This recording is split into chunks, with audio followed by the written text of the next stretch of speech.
শৃঙ্খলার মধ্য দিয়ে একটি জাতিকে নিজের পায়ে দাঁড়িয়ে উন্নত জাতি হিসাবে প্রতিষ্ঠিত করার জন্য। কিন্তু আমরা কি দেখেছি, দুর্ভাগ্যজনক হলেও সত্যি, যে সেই মুক্তিযুদ্ধের পরে যে আমরা স্বাধীন হলাম, স্বাধীনতার পরে যে সরকার আসলো, সেই সরকার কিন্তু আমাদের সেই মুক্তিযুদ্ধের চেতনাকে প্রথম থেকেই ভুলুণ্ঠিত করতে শুরু করল। স্বাধীনতার সার্বভৌমত্ব হুমকির সম্মুখীন হয়েছে।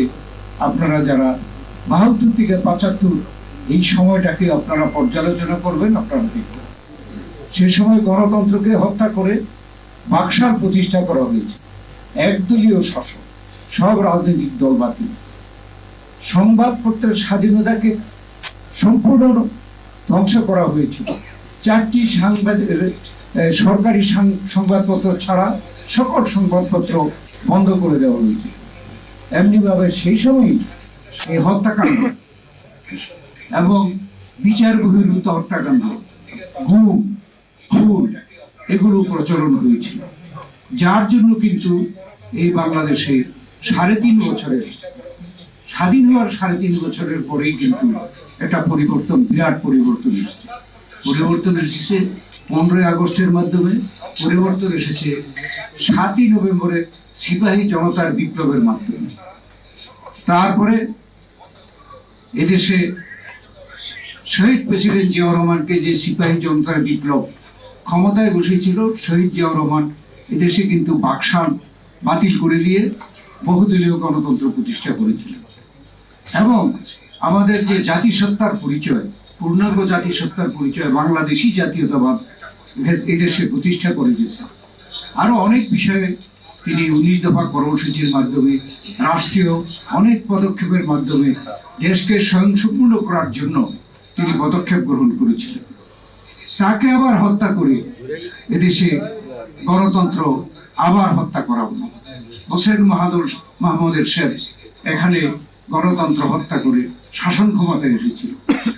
আবার এই হোসেন মাহমুদ এরশাদকে কিন্তু 91-তে এই গত করল যে 6 ডিসেম্বর গেল, সেই দিন তার পতনের দিন এবং এদেশে একটি স্বৈরাচারের পতন কারা করেছে?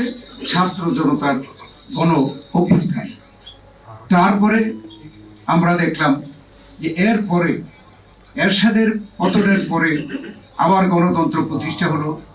বেগম খালেদা জিয়া 3বারের প্রধানমন্ত্রী, তিনি যাতে করে এদেশে সুষ্ঠুভাবে সুন্দরভাবে নির্বাচন হয়, জনগণ যাতে স্বাধীনভাবে ভোট দিতে পারে তাদের পছন্দের প্রার্থীকে, সেই জন্য তিনি নির্বাচন পদ্ধতিতে তত্ত্বাবধায়ক সরকার ব্যবস্থা প্রণয়ন করেছিলেন এবং এই শেখ হাসিনা তত্ত্বাবধায়ক সরকার ব্যবস্থা ক্ষমতায় এসে বাতিল করে দিয়ে আপনারাই বলেছেন যে গত 16 বছর, কেউ বলেন 17 বছর, 1/11-কে ধরলে তাই হয়, 17 বছর এই দেশের মানুষ কিন্তু নিজের স্বাধীনভাবে ভোট দিতে পারেনি।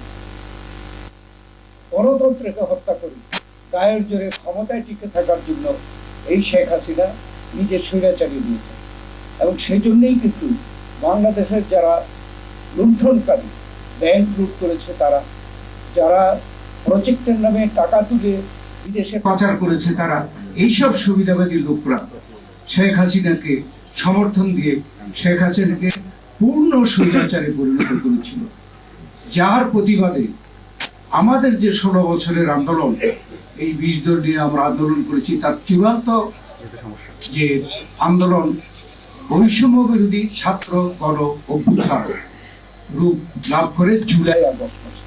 5ই আগস্ট হচ্ছে সেই দিন, যেদিন স্বৈরাচারী এরশাদ আর স্বৈরাচারী হাসিনা পদত্যাগ করতে বাধ্য হয় এবং দেশ থেকে পালাতে বাধ্য হয়।